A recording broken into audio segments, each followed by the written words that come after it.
It's one of the most universal human behaviors on the planet. Almost every culture in almost every corner of the world has some version of it, and yet if you actually stop and think about it for more than a few seconds, it's strange.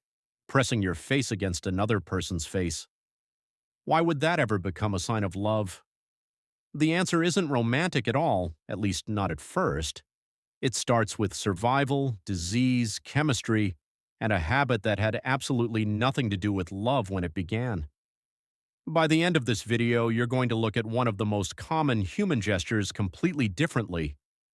Let's clear something up first because it's more complicated than people assume. Romantic kissing isn't found in every culture historically. Anthropological surveys have found that a notable percentage of documented cultures, especially isolated traditional societies, didn't practice mouth-to-mouth kissing as a romantic gesture before a contact with outside cultures.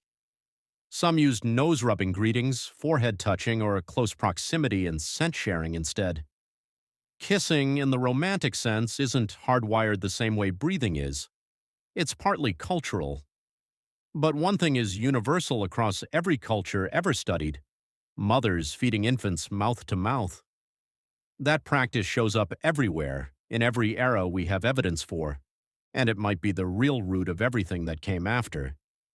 Before baby food existed, and before infants had teeth to chew solid food, early human mothers pre-chewed food themselves, softening it, and then transferred it directly from their own mouth into their infant's mouth.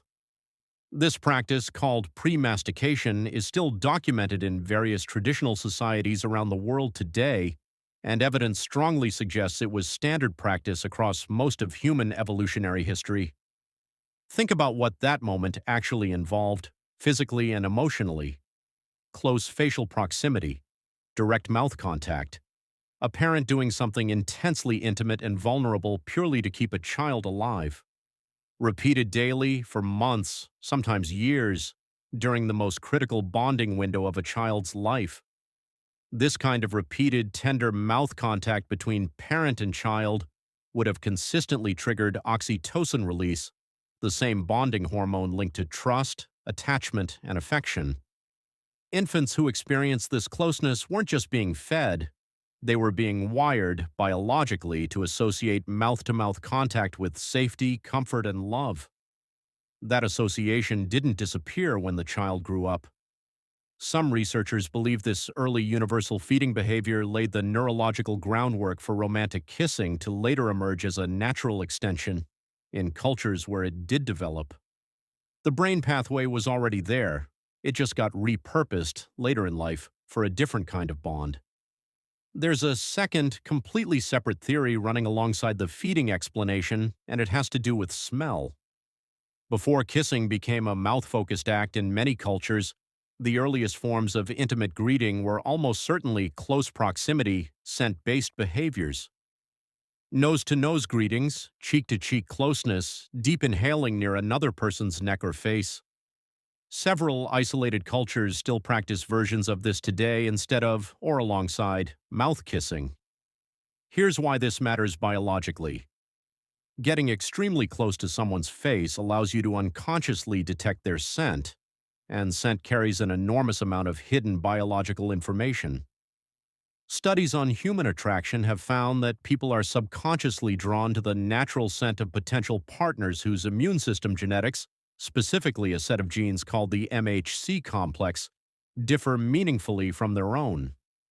This genetic difference matters because offspring from genetically diverse immune profiles tend to have stronger, more varied immune systems themselves. In other words, without knowing now what actually happens chemically once mouth-to-mouth kissing occurs, because this part gets genuinely strange. A single kiss involves an exchange of saliva, and saliva is packed with information. Researchers estimate tens of millions of bacteria can transfer between two people during a single passionate kiss, along with proteins, hormones, and trace chemical signals. This sounds unpleasant, but there's a theory it served a real biological purpose throughout human history: mutual immune exposure.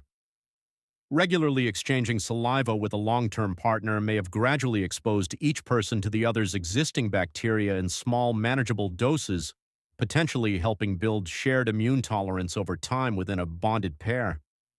Kissing also triggers a fast hormonal shift. It releases oxytocin, releases dopamine, the reward chemical, and temporarily lowers cortisol, the stress hormone. Kissing isn't just a gesture, it's a chemical event that calms stress while reinforcing trust between two people. Couples who stayed chemically bonded were more likely to stay together long enough to raise offspring through humanity's unusually long childhood. There's yet another layer here, one that researchers describe as almost a hidden biological test built into the act itself. A first kiss, according to several relationship and evolutionary psychology studies, functions as an unconscious assessment moment.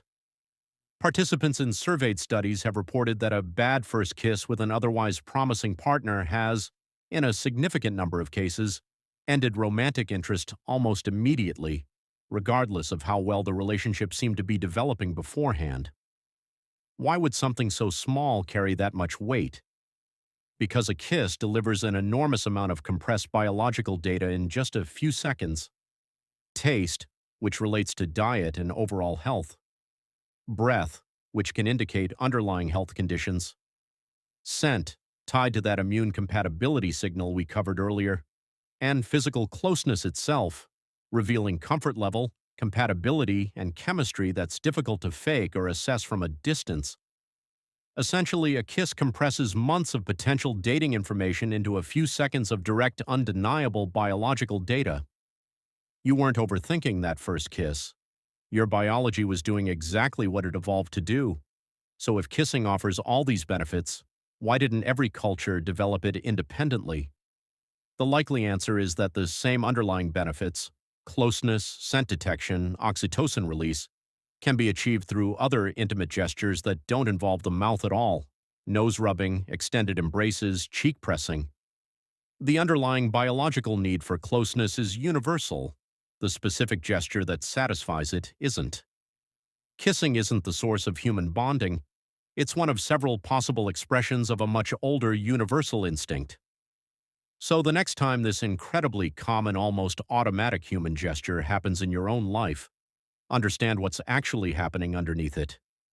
You're activating a neurological pathway that may trace back to the earliest, most vulnerable moments of infant survival, when a mother's mouth was literally the only way to keep a child alive.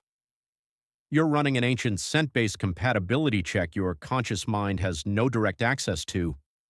You're triggering a genuine chemical cascade of stress-reducing, trust-building hormones that your body evolved specifically to reward pair-bonding behavior, and you're compressing an enormous amount of biological data into a few seconds of direct, undeniable information about another person. None of this requires conscious thought. That's exactly the point. This behavior, or its equivalent in cultures that express the same drive differently, was refined and reinforced across hundreds of thousands of years, long before anyone understood hormones, genetics, or immune systems. It simply worked, generation after generation, and so it stayed.